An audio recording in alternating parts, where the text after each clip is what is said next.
je suis psychosociologue.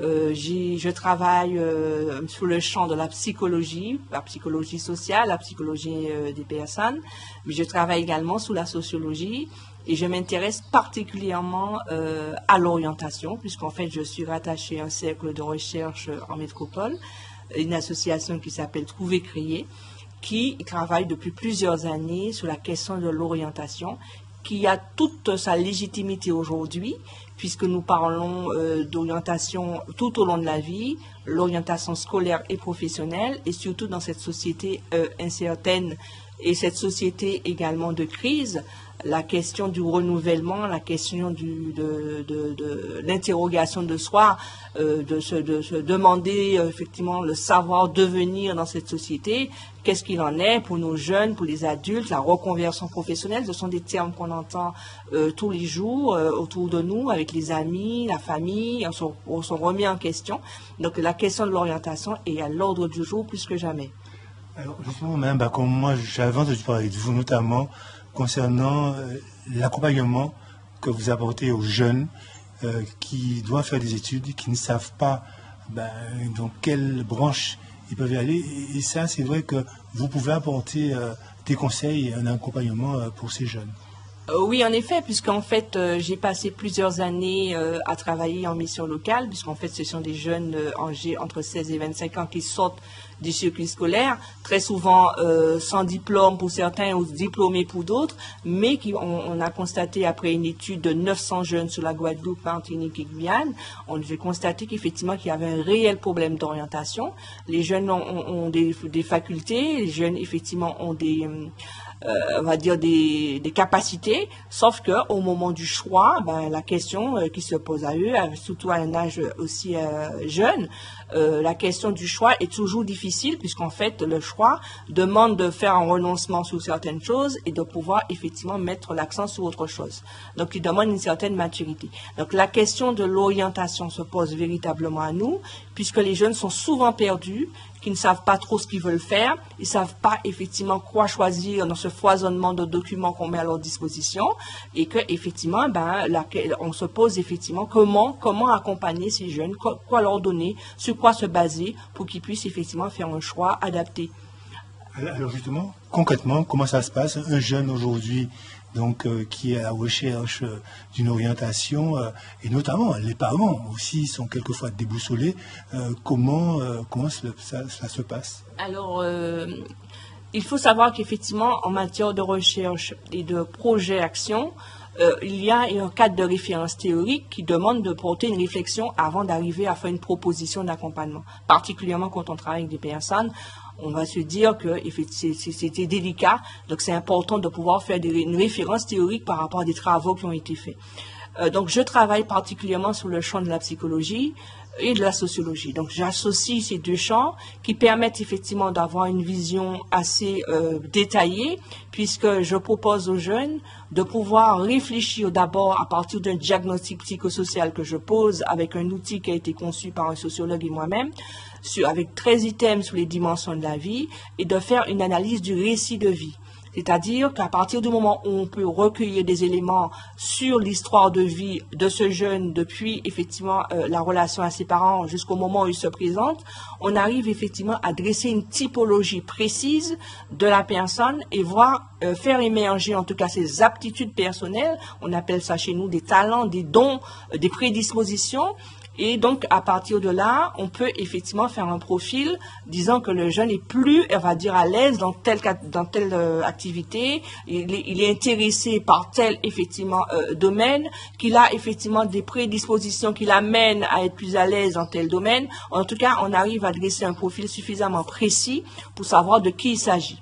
Une fois qu'on a dressé ce profil, on rencontre de nouveau le jeune. Alors, c'est important aussi de dire que lors du diagnostic, c'est important que le parent ou les parents soient présents, puisqu'un parent est plus à même à parler de son enfant comme spécialiste. Donc, on recueille toutes ces informations pour dresser le profil personnel. Et dans un deuxième temps, je fais passer des tests de psychologie appliquée qu'on peut trouver chez les éditeurs de centres de psychologie appliquée qui se trouvent à Paris. Ce sont des tests qui sont dédiés effectivement à l'orientation, des tests scientifiques, des tests fiables. Et donc, ces tests permettent effectivement de dresser un profil professionnel basé sur des intérêts professionnels qui permettent, ce n'est qu'un support, mais en tout cas, à partir des éléments de la cotation et des résultats du test, on peut faire une analyse croisée du profil personnel précédemment dressé lors du diagnostic et également avec les résultats du test. Et là, on arrive à trouver véritablement les voies d'orientation qui correspondent à la personne en question et également le métier, on peut les identifier, les métiers qui correspondent à cette personne. Monsieur Martial, c'est très, très, très important de savoir que quand on fait un choix, le choix ne peut pas venir de critères extérieurs à soi, mais bien des critères qui sont internes à soi. On choisit par rapport à ce qu'on est et pas ce qu'on voit autour de soi. C'est très, très important de revenir en introspection pour savoir véritablement ce qui nous convient, pour pouvoir faire un choix par la suite et aller vers l'extérieur. Donc, il y a un mouvement de l'intérieur vers l'extérieur. Et non l'inverse. On a tendance à aller vers de la documentation et après on se dit « j'aime ça, je prends ». Non, on doit d'abord savoir qui on est, comment on est constitué, qu'est-ce qui correspond à notre typologie pour dire aller vers l'extérieur. Donc, il y a un mouvement de l'intérieur vers l'extérieur. Mais est-ce que justement, quelquefois, il n'y a pas un conflit entre l'enfant et le parent? Parce que quelquefois, les parents veulent aussi que les enfants soient, par exemple, des médecins et que peut-être que l'enfant a plutôt, lui, une vision artistique. C'est ça, parce qu'en fait, c'est pour ça que je parle de l'intérieur vers l'extérieur. Quand un parent donne à un enfant un conseil, ou bien j'aimerais que tu fasses ça, c'est le projet du parent. C'est-à-dire que le parent se projette sur son enfant. Or, l'enfant n'est pas le parent. Même quand bien même qu'il puisse avoir des caractéristiques qui ressembleraient à son père ou à sa mère, mais que l'enfant reste une personne, je vais dire, propre, et c'est de l'intérieur, de ce qu'il va dégager, de ce qu'il va faire, qu'on va s'apercevoir qu'il a des aptitudes bien ancrées, qu'on va devoir exploiter et par la suite transposer par la formation et que ça devienne non une aptitude, mais une compétence. Je vous prends juste un exemple. Très souvent, je dis, mais est-ce que quelqu'un a appris au départ à Patrick Saint-Éloi de chanter? Il me semble que Patrick Saint-Éloi, effectivement, il a certainement pris des cours de chant, il a certainement été diplômé dans la chanson, mais il est né avec cette capacité de chanter. C'est au fil du temps, dans son développement, que ses parents se sont aperçus qu'il a cette capacité de chanter. Or, on ne savait pas, quand on est petit, on vient au monde, ses capacités ne sont pas visibles, puisque l'enfant est dépendant du parent. Au fil du temps, l'enfant devient autonome, il s'intéresse à certaines activités, et on s'aperçoit que le jeune Saint-Éloi, il sait chanter. Et donc après, pour avoir une reconnaissance et performer, il a effectivement été formé, mais il savait déjà chanter. Et donc, il en a fait son métier. C'est-à-dire que cette aptitude ou ce don, ce talent qu'il a, il a travaillé dessus pour qu'il puisse transposer, que ce soit transposable dans le monde du travail par la formation, par les diplômes, également l'expérience qui a fait de lui un chanteur professionnel. Parce que c'est vrai qu'un mauvais choix, ça fait perdre du temps à un jeune. Et aussi, ça peut le déstabiliser, et ainsi que les parents, et surtout quand les jeunes font des études en France. Oui, parce qu'en fait, un mauvais choix. Alors j'ai pris le temps également avec les quelques personnes avec lesquelles je travaille. C'est vrai que on a vu les conséquences. Un mauvais choix, l'enfant il va soit effectivement il va décrocher parce qu'il sera pas motivé. Quand on n'aime pas, on n'est pas motivé. Quand on n'est pas motivé, on travaille pas. Quand on travaille pas, on réussit pas. Il n'y a pas de secret. On travaille et on réussit. Parce que, effectivement, on aime ce qu'on fait. J'ai vu des jeunes, par exemple, très oisifs, qui, 16 ans, 17 ans, qui ne faisaient rien de leur journée parce qu'en fait, ces jeunes avaient été orientés dans un secteur d'activité qui leur correspondait pas. Et donc, ils restaient à la maison, ils ont décroché, ils n'allaient plus à l'école. Et après, on a fait le bilan avec le processus que je viens de décrire. Ce jeune en question, par exemple, lui, il voulait être boulanger. Et donc, je lui dis, mais tu veux être boulanger, d'habitude tu te réveilles à 10 heures, tu joues les jeux vidéo, boulanger, il faut te réveiller à 4 heures du matin. Il m'a dit, madame, c'est ce que je voudrais faire, c'est vraiment ce qui me correspond. Et puisqu'en fait, ça a fait monter des émotions, parce qu'en fait, le fait de rester oisif à la maison est générateur de conflits dans les familles. Et donc, le jeune était déjà très frustré et très mal par rapport à ça. Et donc, il a effectivement s'est investi dans sa formation de boulanger. Il se réveillait à 4 heures du matin. Les parents ne comprenaient rien, puisqu'en fait, il avait l'habitude de se réveiller à 10 heures. Donc, pour répondre à la question de monsieur Martias, c'est clair que la question de la mauvaise orientation ou alors le mauvais choix fait que les jeunes restent oisifs.